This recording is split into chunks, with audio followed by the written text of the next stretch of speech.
Hello అండి, అందరికీ welcome to Padma Prasad vlogs. బోటి ఫ్రై చేశానండి. అబ్బా, ఎంత బాగా వచ్చిందో. ఇది క్లీన్ చేయడం ఎంత కష్టమో తినడం అంత ఈజీ అండి.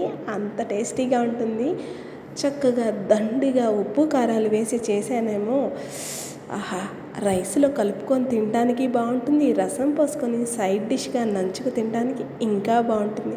మా వారైతే చక్కగా కొంచెం కూరని ఒక బౌల్లో వేసిస్తే భలే ఎంజాయ్ చేస్తూ తింటారు. ఆయనకు అలా ఇష్టం. మరి క్విక్గా టేస్టీగా ఎలా చేసుకోవాలో చూపిస్తాను, వచ్చేయండి. నేను ముందుగా మార్కెట్కి వెళ్ళి బోటి తీసుకొచ్చి నాకు 2.5 గంటలు పట్టిందండి ఇలా క్లీన్ చేయడానికి.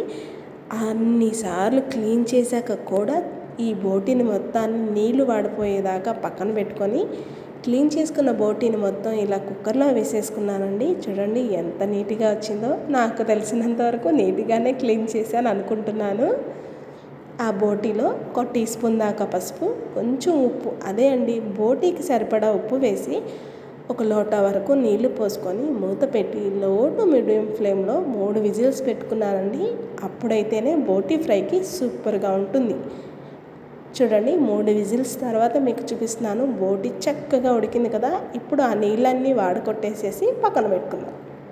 మందపాటి కడాయి తీసుకొని కాస్త ఆయిల్ ఎక్కువే పడుతుంది సుమా. ఆయిల్ కాస్త కాగాక 2 ఇంచుల దాల్చిన చెక్క, 7-8 లవంగి మొగ్గలు, 3 యాలకులు, అలాగే ఒక మరాఠీ మొగ్గ స్టార్ పువ్వు కూడా వేసుకున్నానండి. ఇవి వేయడం వల్ల వీటి ఫ్లేవర్తో టేస్ట్ చాలా బాగుంటుంది. 1.5 స్పూన్ పైనే అల్లం వెల్లుల్లి పేస్ట్ వేసానండి. ఆయిల్లో అల్లం వెల్లుల్లి పేస్ట్ చక్కగా వేగాలి, అప్పుడే బాగుంటుంది. 1 రెబ్బ కరివేపాకు వేసుకున్నాను. 3 పచ్చిమిర్చి ముక్కల కింద వేసి కట్ చేసి వేసుకున్నానండి. చక్కగా ఆయిల్లో అల్లం వెల్లుల్లి పేస్ట్ మంచిగా మగ్గింది కదా. ఇప్పుడు మనం ఉడకపెట్టి నీళ్లు వాడ్చిన బోటీని కూడా వేసేసుకుందాము.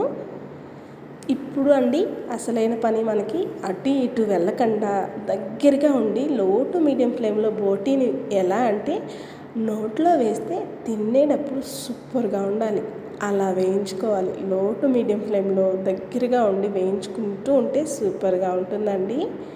కాస్త వేగాక 1 టీ స్పూన్ పసుపు, రుచికి సరిపడా ఉప్పు, రుచికి సరిపడా కారం కూడా వేసేసుకున్నాము.